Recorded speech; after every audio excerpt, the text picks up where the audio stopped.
happened after you crashed on Taurus. I'm curious as to what you and Karth were doing before we all joined forces. I managed to free myself, as I recall. In fact, if I hadn't been there, Brejik and his thugs might have killed you in that fight. It's probably more accurate to say that I rescued you. I'll admit that I probably wouldn't have been able to free myself if not for the brawl after the swoop race. I guess I should thank you for that, at least. Actually, your presence at the swoop track is what I'm curious about. It couldn't have been an easy task to find me there, yet somehow you managed. You also avoided detection by the Sith, discovered I was a Vulca prisoner, gained sponsorship for the race, and became the Taurus swoop champion. That's quite a resume. Yes, well, I hardly consider myself a damsel in distress. I'm a member of the Jedi Order, after all. But I won't deny you've impressed me with what you've done. When you were chosen to join this mission, I doubt any of us expected this much from you. A Jedi could have done such things, of course, but only by drawing heavily upon the Force. Perhaps, but the Force works through all of us to some degree or another. There are some individuals outside the Jedi Order that we consider Force-sensitive.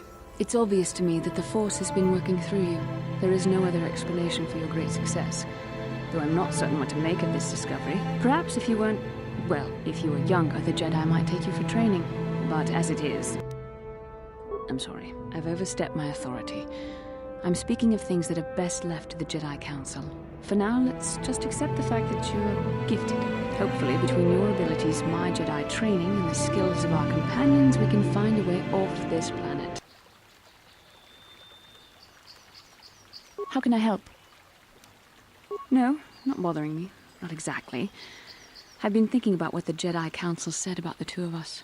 There is a bond between us. I do not dispute that. I can feel it, as I'm sure you can. The nature of that bond and its effect on our mission remain in question. Please. I'm a Jedi. Such feelings, such attractions are, well, they're beneath me, quite frankly. I admit I find you intriguing. I find your command of the Force intriguing, but my interest in you is purely academic.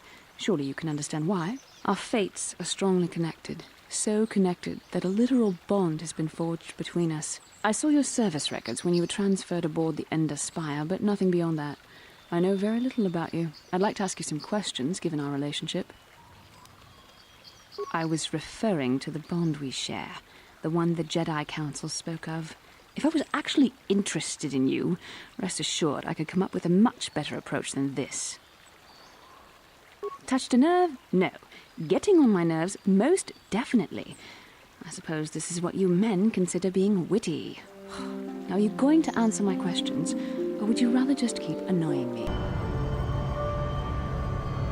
Yes, I suppose I can understand your curiosity, given the bond that connects us. Very well. I'll tell you a bit about myself. I was found to be strong with the Force at a young age, as most Padawans are. As a girl, I was given to the Order to be trained. When I joined the Order, I left my family on Talravan, as all Padawans do. My family is still there, the last that I had. I've had little contact with them, as it is discouraged. Relationships with family members are fraught with powerful emotions. Such extremes are to be avoided. Anger and hate are the worst, but even love can lead to folly. Emotional entanglements can be dangerous. They can impair rational thought. They can lead to outbursts of uncontrolled emotion. A Jedi must be above such things. It can be a hard lesson to learn. I was not on good terms with all of my family, but I do remember missing my father terribly for a long time.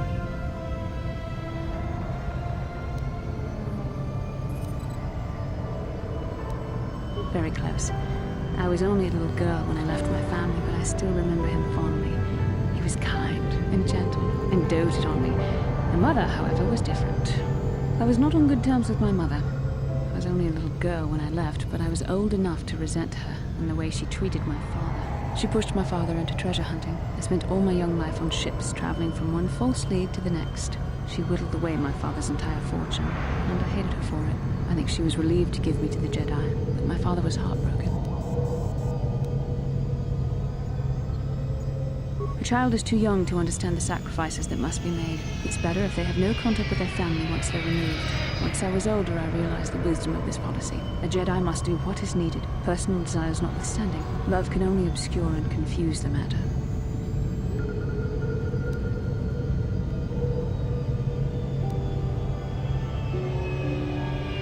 Even a Jedi cannot always control the feelings of the heart. We must do our best to guard against it, no matter what the cost. But some sacrifices are harder than others.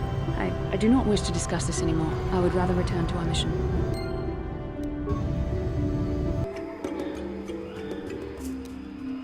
How can I help? Why? I could not accomplish this on my own. I need the aid of others, especially one who is strong in the Force. The bond between us made you a natural choice. Besides, the events on Taris prove that the Force wanted to bring us together for this mission. And there is little left to chance when the Force is involved. Is that not enough for you?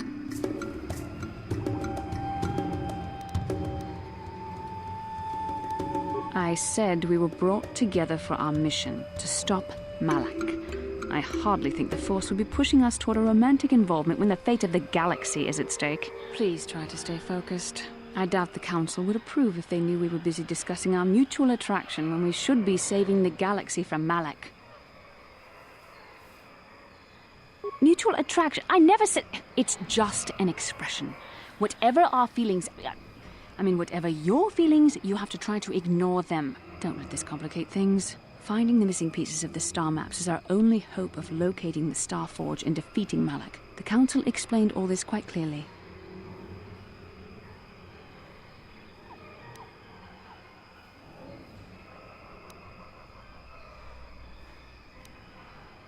I admit, there were times that I wondered if this is more than just a mission to stop Malak. There were times when I wondered if this was also a way for the Council to test my own abilities. I wondered if the Council wanted to see how I would help and guide you on our quest. I wondered if they were testing me to see if I was ready to become a Jedi Master myself. And then I realized how foolish such thoughts were. As the Council explained, sending a Master in our group would only have drawn unwanted attention from the Sith. The fate of the galaxy is at stake. The Council would not risk it merely to test me. They calculated the risks, and in the end chose the only option available. You must learn to trust in the wisdom of the Council. Your destiny will come when it's appointed time. You mustn't be so impatient.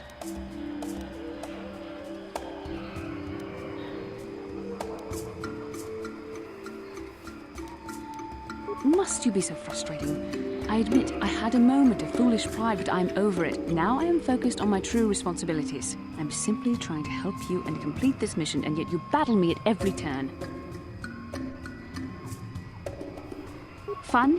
Fun? Driving me insane is your idea of a good time?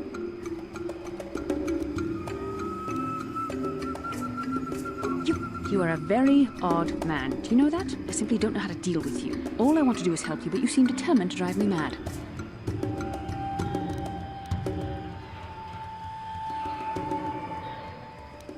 I don't know if I should be outraged that you keep joking about serious matters, or if I should be grateful that you can always lighten the mood. Come on, come, let's move on. There's much to be done.